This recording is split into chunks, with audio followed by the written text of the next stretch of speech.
الحمدللہ نحمدہ ونصلی علی رسول الکریم۔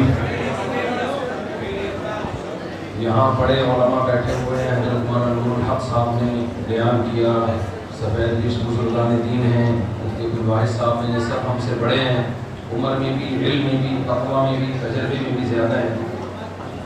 ان سب علماء کی موجودگی میں میرے لیے کرسی پر بیٹھنا انتہائی بے ادبی، انتہائی گستاخی ہے۔ اس گستاخی پر نہ چاہتے ہوئے مجبور ہوں، کیونکہ پروگرام کی وضاحت اس طرح سے بنایا گیا ہے۔ میں کہوں کہ میں نہیں بیٹھوں گا تو یہ یعنی ہم نے آپ کو بلایا ہے اور آپ قرآن تمام کر رہے بیٹھے، تو ان بڑے اکابر سے پیش کی معذرت، اور بیان کرنا بھی ان حضرات کا کام ہے۔ ہم تو بس شادیوں وادیوں کی وجہ سے مشہور ہو گئے اور ہمیں کیا آتا ہے بات کرنا۔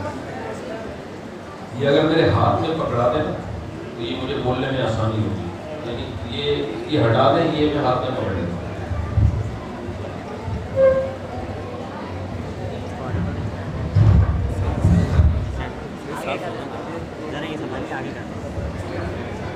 باقی آپ لوگ لیاری سے تعلق ہے ماشاءاللہ، لیاری والوں کا دماغ بہت چلتا ہے،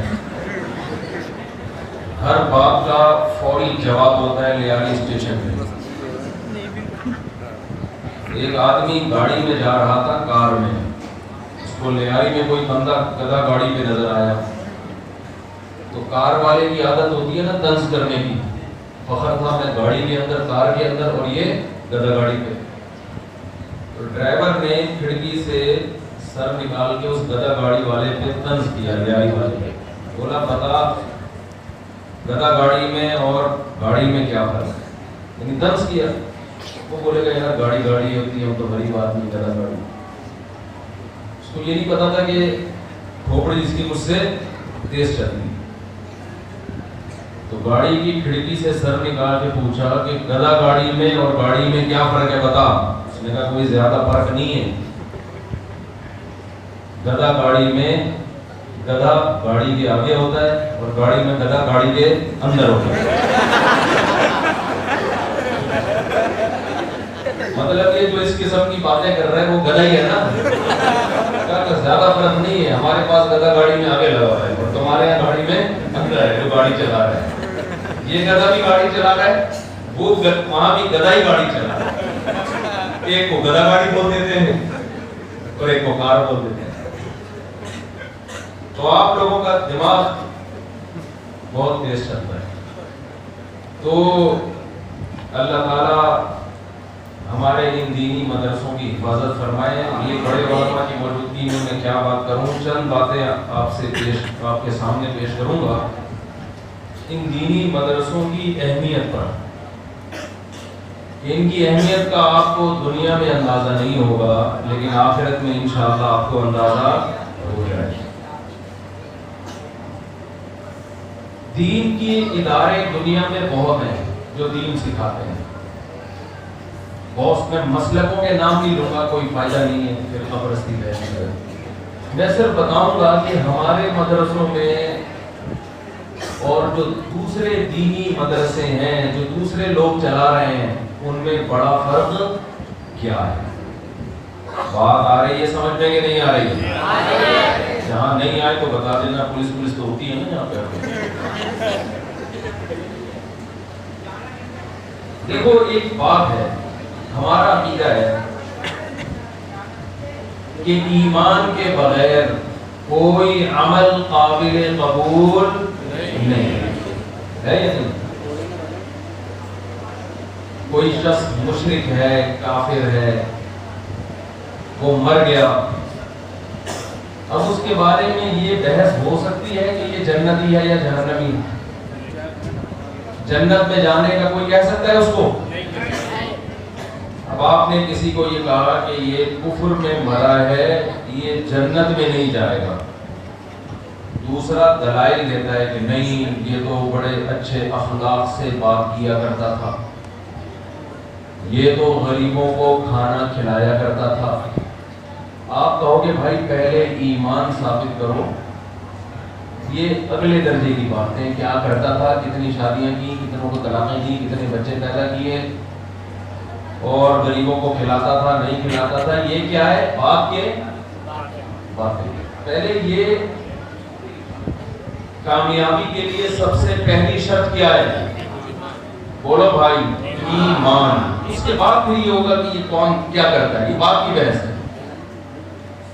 اسی طرح یاد رکھو، مسلمانوں میں درجنوں فرقے ہیں۔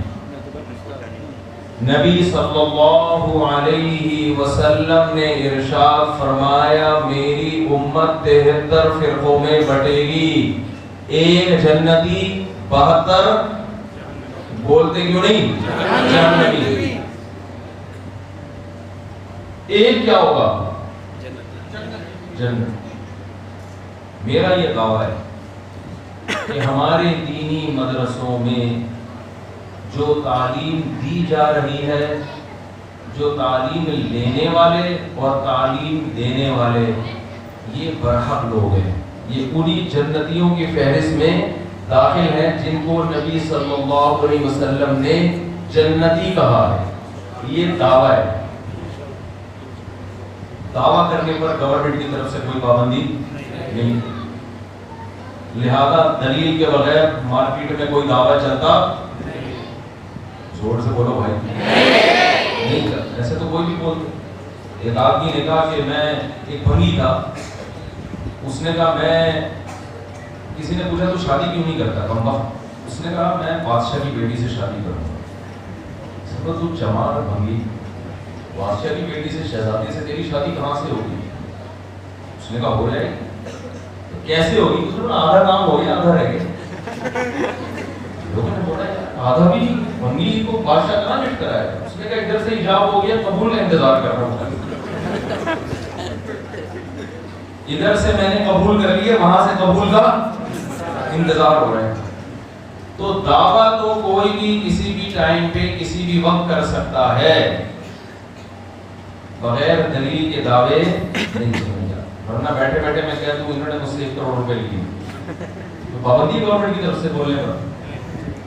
ہمارے جامعۃ الرشید میں ایک مستفتی آیا، مستفتی کہتے ہیں جو فتویٰ لینے کے لیے، سوال پوچھنے کے لیے آتا ہے۔ میرے استاذ ہیں، اللہ ان کے بڑے برکت دے، ان سے اس نے ایک مسلک کے بارے میں پوچھا کہ وہ کافر ہیں یا مسلمان ہیں، لکھ کے دے دیں۔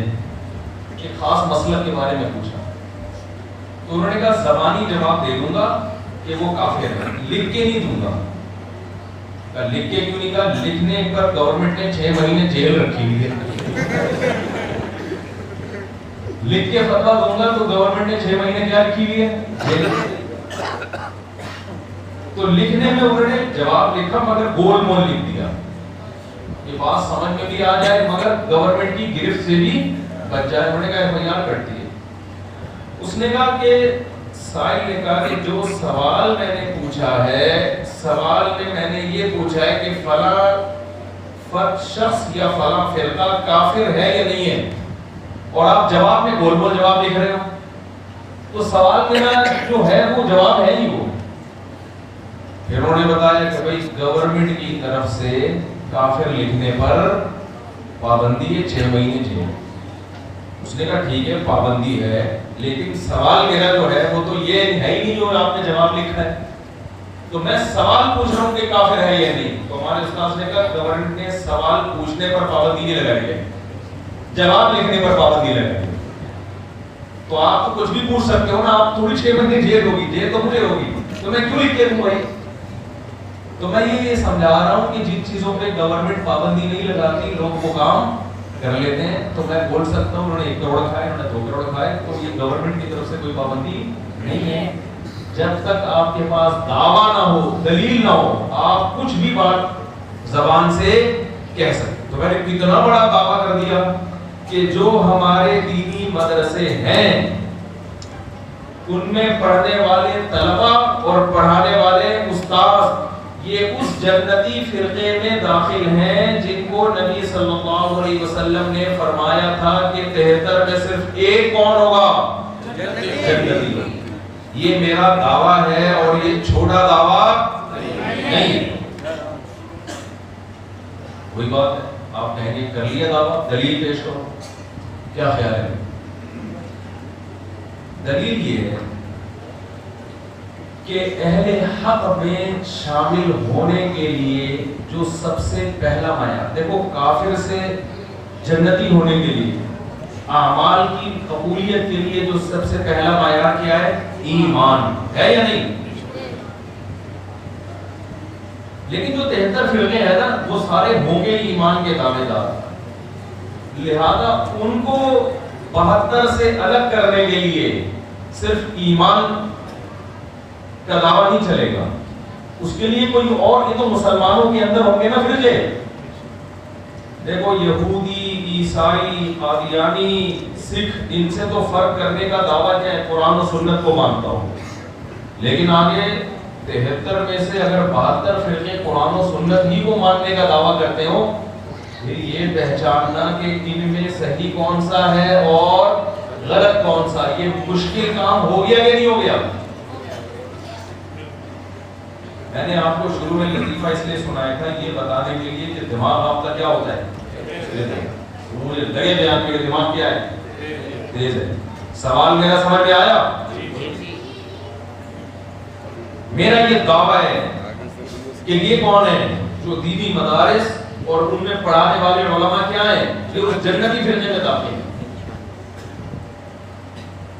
دلیل اس کی یہ ہے، قرآن مجید میں اللہ رب العزت کا ارشاد ہے، هو الذی بعث فی الأمیین رسولا منہم یتلو علیہم آیاتہ ویزکیہم وَيُعَلِّمُهُمُ الْكِتَابَ وَالْحِکْمَةَ، اللہ نے اپنے حبیب صلی اللہ علیہ وسلم کو بھیجا ان لوگوں میں جو لکھنا پڑھنا نہیں جانتے تھے۔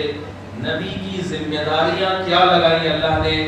فرمایا پہلی ذمہ داری یتلو علیہم آیاتہ، نبی ان کو قرآن تلاوت کر کے اپنی زبان سے پڑھ کے سنائیں گے، یہ براہ راست نبی سے سنیں گے۔ دوسری ذمہ داری یعلمہم، نبی ان کو کتاب سکھائیں گے بھی، صرف پڑھ کے نہیں چلے جائیں گے، تعلیم کتاب، قرآن کی تفسیر، قرآن کو ڈیفائن کرنا کہ اس کا مطلب کیا ہے، یہ بھی ان کو کون بتائے گا؟ نبی بتائیں گے، یہ براہ راست نبی سے سینہ بسینہ سیکھیں گے۔ تیسری ذمہ داری وَيُزَكِّيهِمْ، نبی ان کو ان کا تزکیہ کریں گے، ان کی ایسی ٹریننگ کریں گے کہ یہ ظاہری اور باطنی نجاست سے پاک اور صاف ہو جائے گی۔ یہ کام نبی براہ راست پریکٹیکلی کر کے دکھائیں گے، یہ کام۔ والحکمہ، اور نبی ان کو حکمت کی باتیں بتائیں گے نہیں بلکہ یعلم، کیا کریں گے؟ سکھائیں گے۔ آپ کہیں گے اس کا اس دعوے سے کیا تعلق؟ مفتی صاحب آپ بات کیا کر رہے ہو اور دلیل کیا پیش کر رہے ہو؟ اس کا اس سے کیا تعلق ہے؟ دینی مدرسے جنتی ہیں، یہاں جو پڑھانے والے لوگ وہ کیا ہیں؟ تو کوئی تعلق ہے آپس میں؟ یہ تو ایسے ہو گیا دعویٰ خربوزے کے بارے میں، دلیل جو پیش کی جا رہی ہے تربوز کے بارے میں دی جا رہی ہے، ایسا ہی ہو گیا نا؟ یار سمجھ میں نہیں آ رہا، کوئی اشکال ہوگا تو آگے بات ہوگی نا۔ اشکال یہ ہوتا ہے کہ ہم یہ دعویٰ کر رہے ہیں کہ اہل حق کون ہیں؟ وہ علم جو ہمارے مدرسوں میں پڑھایا جاتا ہے، ان میں پڑھانے والے اور پڑھنے والے وہ سب کون ہیں؟ اور قرآن کی میں نے جو آیت پڑھی ہے بظاہر اس کا اس سے کوئی تعلق نہیں ہے، ایسے جیسے میں کو 1 کروڑ روپے لیے، جج کہتا ہے اس کی کیا دلیل ہے؟ میں کہتا ہوں اس کی دلیل یہ ہے کہ میرے سر پہ پگڑی ہے۔ جج کہے گا یہ کون سی دلیل ہوئی؟ میں کہوں دوسری دلیل، میری جیب میں اس وقت موبائل نہیں ہے کیونکہ عقیدت میں لوگ جب گلے ملتے ہیں تو موبائل کے ہاتھ صاف کرتے ہیں، یہ دلیل ہے۔ میں موبائل نہیں لے کر آیا، بہت سے لوگ مولانا طاہر جمیل صاحب کے موبائل انہوں نے نکالے ہیں، گلے ملتے ملتے جیب میں ہاتھ ڈالا۔ اب جج کہے گا یہ آپ کے واقعات ہیں، اس کا اس سے کیا تعلق ہے؟ 1 کروڑ روپے لیے، انہوں نے 2 کروڑ روپے لیے، کوئی تعلق ہے اس کا آپس میں؟ میں بتاتا ہوں جو میں نے دلیل دی ہے اس کا اس سے بڑا گہرا تعلق ہے۔ قرآن کہہ رہے ہیں اللہ نے اپنے پیغمبر کو بھیجا عربی زبان میں، صحابہ سارے عربی زبان جانتے تھے، ان کو عربی گرامر پڑھنے کی ضرورت نہیں. لیکن اللہ نے فرمایا کہ نبی ان کو براہ راست قرآن سکھائیں گے بھی, تلاوت بھی کریں گے, حکمت یعنی حدیث بھی سکھائیں گے, بتائیں گے نہیں بلکہ حدیث سکھائیں گے. بتانا تو یہ کہ الفاظ کہے اور چلے گئے, لوگوں نے لکھ لیے, حدیث سکھائیں گے, یعلمہم الحکمہ, حکمت سکھائیں گے ان کو, اور ان کا تزکیہ کریں گے, ان کی ٹریننگ کریں گے. آپ مجھے ایک بات بتاؤ کہ صحابہ کرام جن کی زبان میں قرآن نازل ہوا, ان کو قرآن سیکھنے کے لیے اور حدیث سیکھنے کے لیے اور اپنے تزکیے کے لیے نبی کی ضرورت تھی, براہ راست نبی سے سیکھنے کی ضرورت تھی.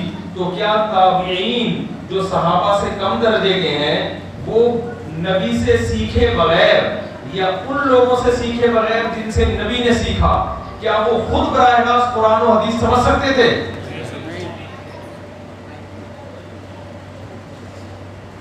یعنی صحابہ تو قرآن کے مطابق براہ راست جن کی زبان میں قرآن نازل ہو رہا ہے وہ قرآن سمجھ نہیں سکتے تھے جب تک ان کو نبی سکھائیں گے نہیں, اور نبی براہ راست ان کا تزکیہ نہیں کریں گے, براہ راست خود سے ان کا قرآن سے تزکیہ نہیں ہو رہا. حالانکہ صحابہ جتنے قرآن کو جانتے تھے اتنا قیامت تک کوئی بھی نہیں جانتا. تو کیا یہ ممکن ہے کوئی تابعی اٹھ کے یہ دعویٰ کرے کہ میں پشتو میں کہتے ہیں اخبل طریقے سے قرآن سمجھوں گا اور اخبل طریقے سے حدیث سمجھوں گا؟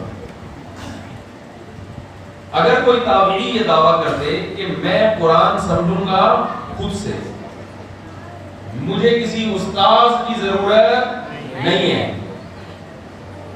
یہ ممکن ہے دعویٰ؟ ہم اسے کہیں گے کہ جب صحابی جس کا مقام آپ سے بڑا وہ نبی سے براہ راست سیکھے بغیر نہیں سیکھ سکتے تو آپ اخبل طریقے سے کہاں سے سیکھو گے؟ تو کہیں گے بھائی صحابہ نے نبی سے براہ راست سیکھا, ہم تو نبی سے براہ راست سیکھ نہیں سکتے کیونکہ نبی دنیا سے چلے گئے. تو ہم کہیں گے ان سے آپ کو براہ راست سیکھنا پڑے گا جنہوں نے نبی سے براہ راست سیکھا. بات آ رہی ہے سمجھ میں کہ نہیں آ رہی ہے؟ پھر تابعین نے صحابہ سے, تبع تابعین نے تابعین سے, یہ سلسلہ جو 14 صدیوں سے اب تک چلا آ رہا ہے یہ سلسلہ صرف ہمارے پاس محفوظ ہے, ہمارے علاوہ کسی اور کے پاس محفوظ نہیں ہے. ہر آدمی قرآن و سنت اخبل طریقے سے سمجھنے کی کوشش میں لگا ہوا ہے. ہم اس اخبل طریقے کو نہیں مانتے. میں اپنی سند پیش کر سکتا ہوں, میں نے حدیث کس سے پڑھی, اس نے کس سے پڑھی, انہوں نے کس سے پڑھی, پڑھی نہیں سیکھی. اور یہ سلسلہ ہمارا کہاں, نبی صلی اللہ علیہ وسلم تک میں ملا سکتا ہوں. مفتی عبد الواحد صاحب آپ کو اپنی سند پیش کر سکتے ہیں, مفتی نور الہدیٰ صاحب, نور الحق صاحب اپنی سند پیش کر سکتے ہیں. یہ سند ہمارے علماء کے علاوہ کسی اور کے پاس نہیں ہے. اگر کوئی اور یہ سند پیش کرے گا تو بیچ میں ہمارے علماء آ رہے ہوں گے اس میں. بہت مشکل ہے بات سمجھنا, بہت مشکل.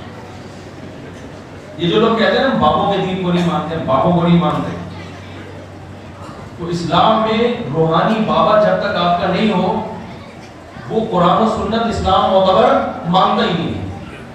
تابعین کے بابے صحابہ تھے, تبع تابعین کے تابعین تھے. یہ سلسلہ صدیوں سے اب تک چلا آ رہا ہے سند متصل کے ساتھ, کیونکہ رسول اللہ صلی اللہ علیہ وسلم نے فرمایا میری امت گمراہی پہ کبھی جمع نہیں ہوگی, لا تجتمع امتی علی ضلالہ. یہ حدیث سب کے نزدیک صحیح ہے, ہر فرقہ اس کو صحیح مانتا ہے. تو اگر آپ کسی بھی زمانے میں بابا لیس ہو گئے کہ آپ کا کوئی بابا ہی نہیں ہے, اس کا مطلب آپ نے قرآن کسی سینے سے نہیں سیکھا, اخبل طریقے سے سیکھا ہے. تو اخبل طریقے سے جب صحابہ کو سیکھنے کا حق نہیں ہے تو آپ کو سیکھنے کا حق کہاں سے ہو گیا؟ اخبل سمجھتے ہو کہ نہیں سمجھتے؟ اپنے طریقے سے نا, اخبل طریقہ. لیاری میں زبان میں کیا کہتے ہیں اخبل کو؟ وتی طریقہ ہے, وتی طریقہ, واتسر. آپ کو دیکھ کے ایک بات یاد ہے، ناراض تو نہیں ہو گئے؟ ہمارے ایک شاگرد ہے، بالکل آپ کے شاگرد، مجھ سے کہہ رہا ہے یہ روحانی عامل ایسا کرتے ہیں، میں بھی عامل بنوں گا، اس کو ڈانٹا یہ عامل نہیں بنوں۔ پھر میں نے کہا یار آپ کو جنات بھیجنے کی ضرورت کیا ہے کسی کی؟ آپ خود بطور جن چلے جاؤ، ناراض نہیں ہونا، محبت سے کہہ رہا ہوں۔ میں نے کہا آپ تو خود بطور جن کے بھی جا سکتے ہو، بطور انسان کے بھی، تو آپ کو کسی بھی جن بھیجنے کی ضرورت ہے، ناراض نہیں ہونا۔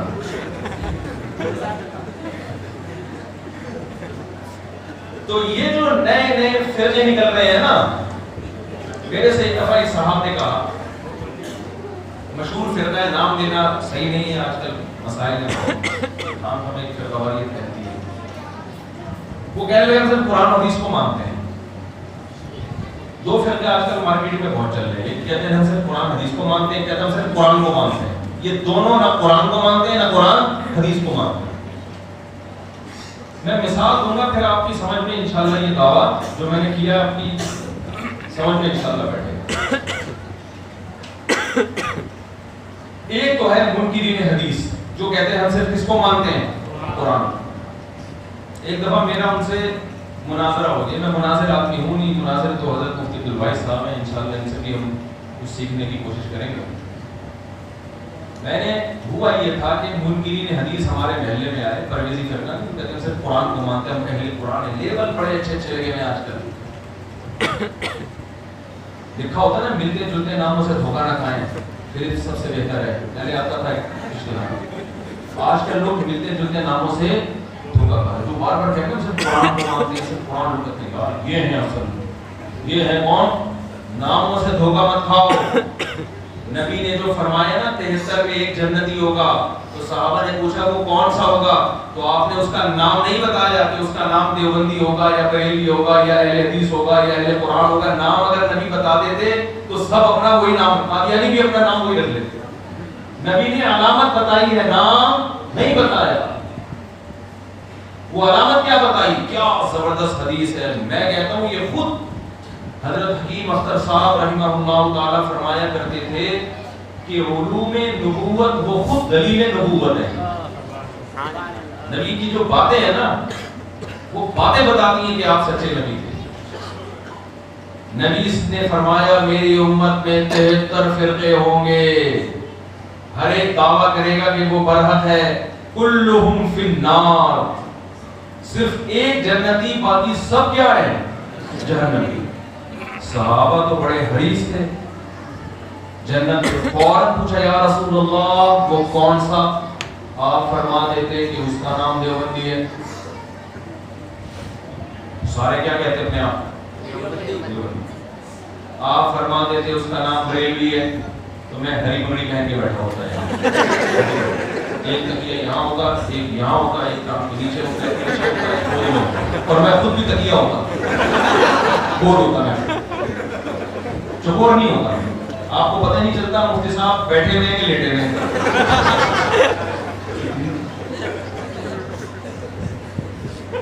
گول ہوتا ہے بالکل۔ اتنے تکیے ہول سیل کے حساب سے میرے دائیں بائیں رکھے ہوئے، تکیے مارکیٹ میں مہنگے ہو جاتے ہیں، سارے رکھے ہوئے۔ اگر اس کا نام نبی بتاتے کہ اہل حدیث ہوتا تو ہم سب اپنے آپ کو کیا کہتے ہیں؟ نبی نے نام نہیں بتایا۔ علامت، اچھا علامت میں آپ صلی اللہ علیہ وسلم یہ بتا دیتے کہ جو قرآن کو فالو کرے گا، تو قرآن تو بیس ہے نا، ہر فرقہ اپنی دلیل دیتا کہاں سے ہے؟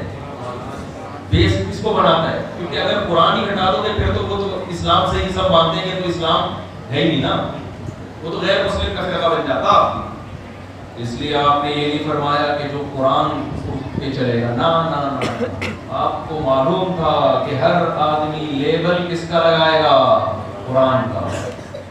اس لیے آپ نے فرمایا ما انا علیہ، سب سے پہلا وہ جس راستے پر میں ہوں، جس راستے پر میں ہوں۔ یہ بھی نہیں فرمایا کہ میرے اقوال کو فالو کرے گا، نہ بلکہ فرمایا میرے افعال، جس راستے پر میں ہوں، یعنی میں چل رہا ہوں، پریکٹیکلی جو میں کر کے دکھا رہا ہوں وہ کرے گا۔ بعض دفعہ نبی کے قول اور عمل میں بظاہر تضاد ہوتا ہے. امام ابو حنیفہ ایسے موقع پہ عمل کو ترجیح دیتے ہیں قول کے بجائے. اس کی بہت ساری مثالیں ہیں. عمل کو ترجیح دی گئی ہے. میں زیادہ گہرائی میں نہیں جاؤں گا, پھر وہ فروعی مسائل شروع ہو جائیں گے نا, پھر وہ مناظرے کے چینل آنا شروع ہو جائیں گے. وہ آپ بہت ساری مثالیں ہیں. ما انا علیہ, جس راستے پر میں ہوں, چل رہا ہوں, پریکٹیکل کر کے دکھا رہا ہوں, اور میرے صحابہ. قرآن کا تذکرہ کیوں نہیں کیا؟ اس لیے کہ وہ تو 73 کے 73 قرآن کو تو اپنے کھاتے میں ڈالیں گے کہ ہم کس کو فالو کر رہے ہیں, قرآن. کچھ لوگ قرآن کی ایسی تشریح کریں گے جس پر میں نہیں ہوں. تو تشریح میں دیکھنا کہ کون قرآن کے ساتھ حدیث کو, اور صرف قولی نہیں بلکہ عملی حدیث کو قرآن کی تشریح میں فالو کر رہا ہے یا نہیں کر رہا. اس سے منکرین حدیث بولو نکل گئے اس تشریح سے. قرآن کی وہ تشریح مانی جائے گی جس پر میں چل کے دکھا رہا ہوں. لہذا جو حدیث کے منکر ہیں ان کی کوئی جگہ نہیں. دوسری علامت یہ بیان فرمائی, وَأَصْحَابِي, بعض لوگ میری حدیثوں کی ایسی تشریح کریں گے جو صحابہ نہیں کرتے تھے, جو صحابہ کا عمل نہیں تھا. تو میں اور صحابہ یہ دو چیزیں ملائیں گے تو کون سا فرقہ بنے گا؟ جنتی. ایک صاحب سے میری بحث ہو رہی 3 طلاق کے مسئلے پر. میں نے کہا 3 ہوتی ہیں. انہوں نے کہا عبداللہ بن عباس کی حدیث ہے کہ نبی کے دور میں 3 ہوتی تھی. تو میں نے اس کا مفہوم بیان کیا, ان کی سمجھ میں نہیں آیا. میں نے ان سے کہا کہ عبداللہ بن عباس کا جو اپنا فتویٰ ہے وہ تو یہی ہے, مجلس کی 3 کتنی ہوتی ہیں؟ 3 ہوتی ہیں. تو مجھے کہنے لگے ہم نے کلمہ نبی کا پڑھا ہے, عبداللہ بن عباس کا نہیں پڑھا. میں نے کہا آپ نے تو نبی کا پڑھا ہے, عبداللہ بن عباس نے کس کا کلمہ پڑھا تھا؟ یہ کیسے ممکن ہے کہ عبداللہ بن عباس نبی کا قول پیش کریں اور فتویٰ اس کے خلاف دے؟ اس کا مطلب انہوں نے کسی اور کا کلمہ پڑھا تھا. میں نے کہا یا تو عبداللہ بن عباس کو یہ حدیث نہیں پہنچی, یہ ہم تعویل کریں گے. یہ تعویل یہاں چلتی نہیں ہے کیونکہ عبداللہ بن عباس خود یہ حدیث بیان کر رہے ہیں اور نبی کے دنیا سے جانے کے بعد بیان کر رہے ہیں, اور فتویٰ بھی نبی کے دنیا سے جانے کے بعد دے رہے ہیں. تو نہ منسوخ ہونے کا احتمال, نہ کم علمی کا احتمال. تو میں نے کہا یا تو یہی بات رہ گئی کہ یا تو آپ نے نبی کا کلمہ پڑھا ہے اور عبداللہ بن عباس نے نہیں پڑھا تھا, یا آپ جو حدیث کا مطلب بیان کر رہے ہو وہ غلط ہے, اور میں جو مطلب بیان کر رہا ہوں جو عبداللہ بن عباس کا فتویٰ بھی اس کے مطابق ہے وہ مطلب صحیح ہے. دونوں میں سے ایک بات کرو آپ. بہت مشکل ہے بھائی بات سمجھانا. وہ لطیفہ تو بڑی جلدی سمجھ میں آ گیا تھا, فلمی باتیں ہو رہی ہیں تو سائڈوں سے گزرنی ہے. تو صحابہ کو درمیان سے نکال کے حدیث نمبر دے دینا, حدیث میں یہ آتا ہے, حدیث میں یہ آتا ہے, حدیث میں یہ آتا ہے. کہاں سے ایک صحابی دکھا دو کوئی ضعیف حدیث ہو جس نے ایک مجلس کی 3 طلاق کو ایک کا ہو, ایک بھی نہیں. اس کا مطلب آپ کو زیادہ حدیث سمجھ میں آ رہی ہے, صحابہ کرام کو نہیں آ رہی. تو دوسری علامت نبی نے کیا بیان کی؟ جس پر میں اور صحابہ ہیں. تو نبی نے ہمیشہ فرقہ ناجیہ کی, منصورہ فرقہ جس کی اللہ نے مدد کا وعدہ کیا ہے, جو قیامت تک رہے گا, جو جنتی ہے, اس کی علامتیں بیان کی ہیں, اس کا نام بیان نہیں کیا. ورنہ تو جماعت المسلمین جنتی ہوتے ہیں, باقی سارے جہنمی ہوتے. جماعت المسلمین والوں نے مجھ سے کہا کہ قرآن نے ہمارا نام مسلم رکھا ہے اور حدیث میں آتا ہے جو مسلم ہے وہ جنت میں جائیں گے. تو ہم مسلم ہیں, ہم کہاں جائیں گے؟ جنت میں. اور حدیث میں آتا ہے من شذ عن جماعت المسلمین شذ فی النار, جو جماعت المسلمین سے الگ ہوگا وہ قیامت کے دن الگ کر کے جہنم میں ڈالا جائے گا. لہذا ہم چونکہ جماعت المسلمین ہے, یہ ہمارا نام ہے, یہ ہمارا رجسٹریشن نمبر ہے, اور وہ دیوبندی ہے, وہ بریلوی ہے, وہ اہل حدیث ہے, وہ فلاں ہے, ہم جماعت المسلمین ہے. اور حدیث میں آتا ہے کہ جو جماعت المسلمین سے الگ ہوا وہ کہاں جائے گا؟ جنت. میں نے کہا بھائی جان پہلی بات تو یہ ہے کہ آپ کا نام جو مسلمین ہے وہ نبی نے نہیں رکھا, وہ مسعود صاحب جو آپ کی جماعت کے امیر ہیں انہوں نے رکھا ہے. کہ نبی کے کھاتے میں اپنا نام مت ڈالو. آپ تو نبی کے دور میں تھے ہی نہیں. 1976 میں تو آپ لوگ پیدا ہوئے ہو, کیماڑی میں آپ کی بنیاد رکھی گئی ہے. کھماڑی میں بنیاد رکھی گئی ہے، خود سے اپنا نام جماعت المسلمین رکھا، وہ بھی غلط. قرآن تو کہہ رہا ہے تم نے تمہارا نام مسلمین رکھا ہے اور آپ نے جماعت المسلمین رکھ لیا. یہ تو فرق ہو گیا نا. تو وہ کہتے ہیں کہ جماعت المسلمین اور مسلمین ایک ہی بات ہے. ایک ہی بات نہیں ہے. پھر تو حضرت عطا اللہ شاہ بخاری کا جو مناظرہ تھا بڑا زبردست تھا. عطا اللہ شاہ بخاری رحمۃ اللہ علیہ نے غلام احمد سے چل رہا تھا نا یہ قادیانی سے، تو اس نے کہا کہ تورات میں اور بشارتیں ہیں کہ جو نبی آئے گا اس کا نام احمد ہوگا، تو اس سے ہمارے غلام احمد مراد ہے. تو حضرت عطا اللہ نے فرمایا کہ وہ تو احمد مراد ہے نا، یہ تو غلام احمد ہے، نام میں زمین آسمان کا فرق. انہوں نے کہا غلام احمد اور احمد میں کوئی فرق نہیں، غلام ہٹا دو تو احمد ہے.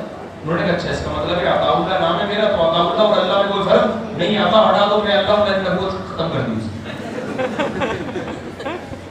بھائی عطا اللہ میں عطا ہٹا دو تو اللہ، پھر اللہ میں ہوں، تو میں نے نہیں بنایا نا، میں نے کینسل کر دی جاؤں ختم. بڑا فرق ہے بھائی غلام احمد میں اور بولو احمد میں، عطا اللہ میں اور اللہ میں بڑا فرق ہے. تو ایسے ہی قرآن نے نام مسلمین رکھا ہے، مسلمین میں اور جماعت المسلمین میں بڑا فرق ہے. تو میں نے ان سے کہا کہ حدیث سے مراد جماعت المسلمین سے مراد وہ فرقہ نہیں ہے جس کا نام جماعت المسلمین ہوگا. اس کا مطلب عامۃ المؤمنین، جو عام مسلمانوں سے ہٹ کر الگ فرقہ بنائے گا وہ جہنم میں جائے گا.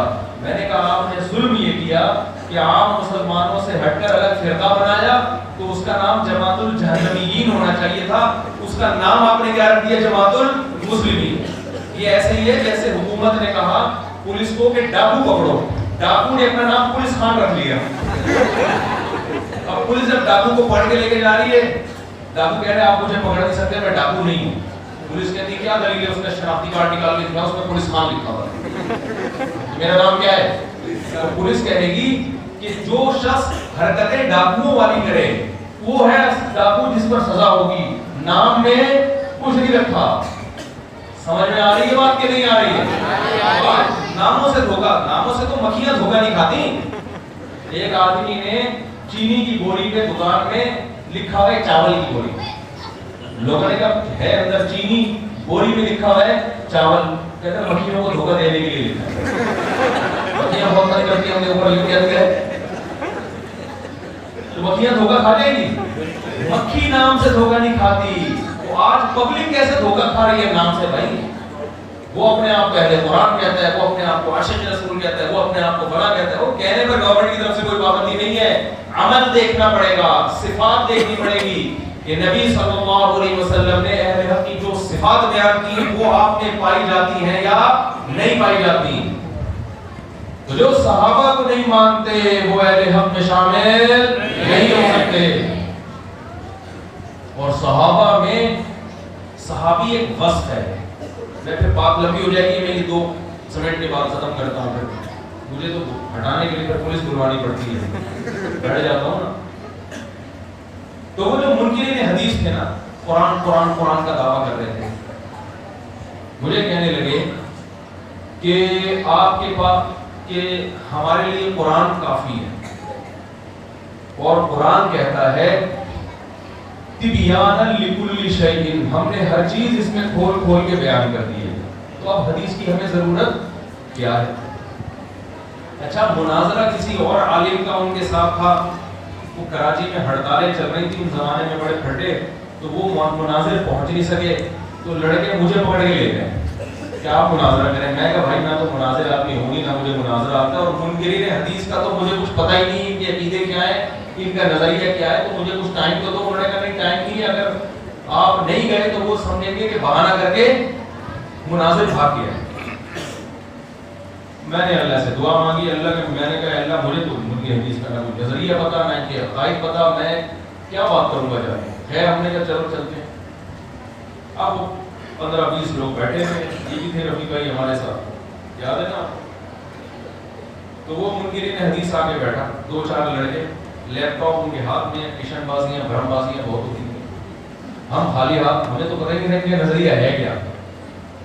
میں نے کہا بھائی کیا کہتے ہیں؟ انہوں نے کہا قرآن کہتا ہے تبیانا لکل شیء، ہم نے ہر چیز کو کھول کھول کے بیان کر دیا.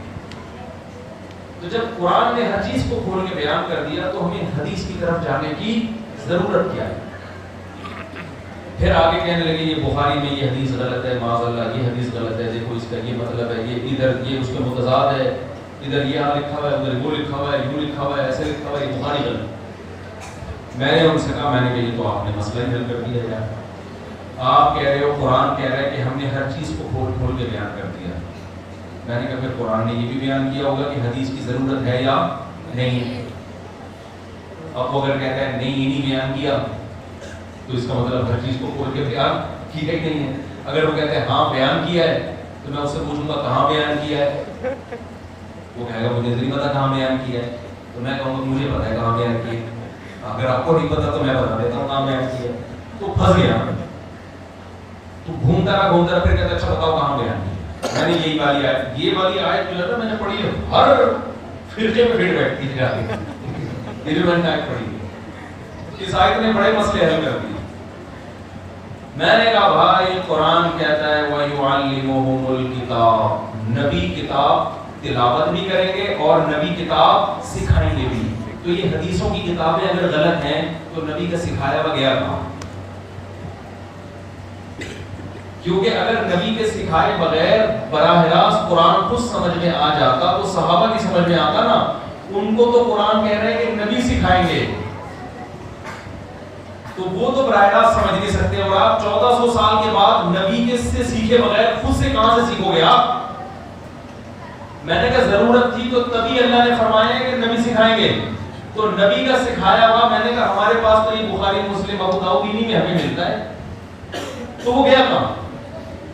اب وہ بوکھلا گیا، وہ کہہ رہے ہیں یہ تو کتابیں غلط ہے۔ میں نے کہا چلو فرض کر لیا غلط ہے تو صحیح والی بتا دو اور وہ پڑھ لیں گے بھائی۔ لیکن یہ ممکن نہیں ہے کہ قرآن آخری کتاب بھی ہو، نبی صلی اللہ علیہ وسلم آخری نبی بھی ہوں، اور قرآن یہ کہہ رہا ہو کہ نبی کے سکھائے بغیر سمجھ میں آئے گا بھی نہیں، مگر نبی کا سکھایا ہمیں ملتا ہی نہیں ہے، اس کا مطلب قرآن سمجھنا ہمارے لیے ممکن ہے ہی نہیں۔